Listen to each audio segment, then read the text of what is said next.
Hi, welcome to the Online Jewelry Academy. I'm Professor John Ahr and I'm your instructor.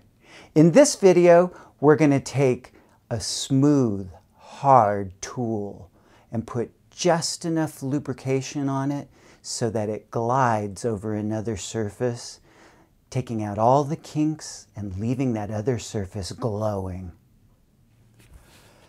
Get your mind out of the gutter. We're talking about this, a burnisher. Now, there are a lot of burnishers.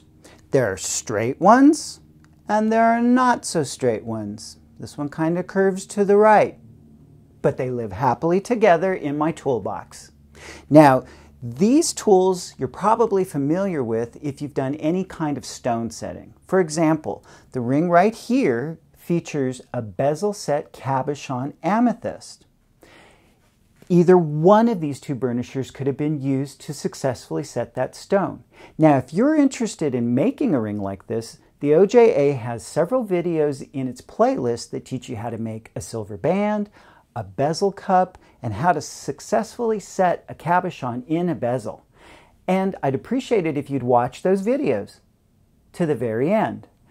Now, in old times, jewelers might use a burnisher to impart a surface to an entire piece of gold jewelry. But we don't really do that anymore now that we have mechanized polishing tools. But let me show you what I'm talking about. This piece of copper here has a lightly sanded finish on it. Now, I used a smaller piece of copper that started with the same finish, and I used a burnisher to apply a bright, shiny finish to it.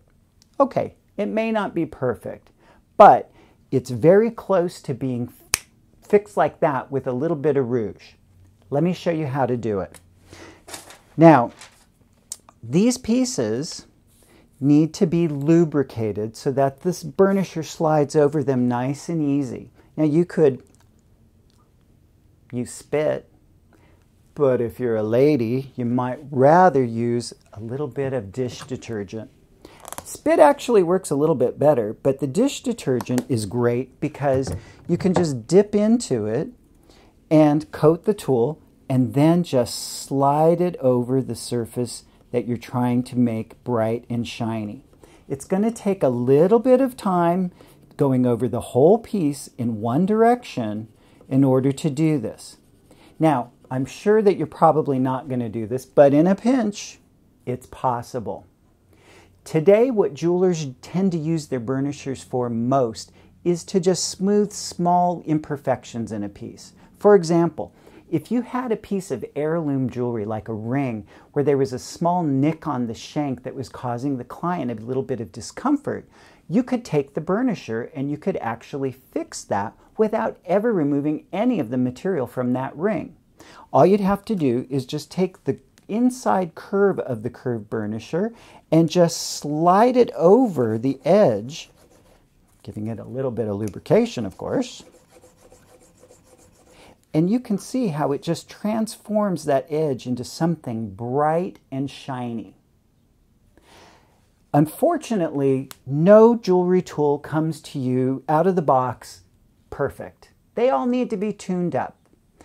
Even if your burnisher comes to you bright and shiny with a beautiful finish on it, so you think, it might be chromed. And if you start to use that burnisher immediately, what might happen is as soon as you press against another piece of metal, that chrome finish breaks, and then you're just scratching everything. So what I recommend is sand your burnishers to about a 600 grit and then polish them on your buffer. Get them nice and mirror finished, and they should perform for you beautifully.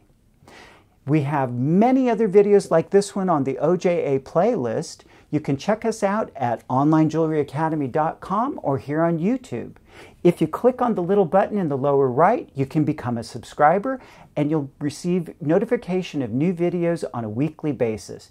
You can follow us on Facebook, Instagram, and Twitter. And don't forget, we have funding. And never forget, jewelers do it with hot pickle. Thanks for watching.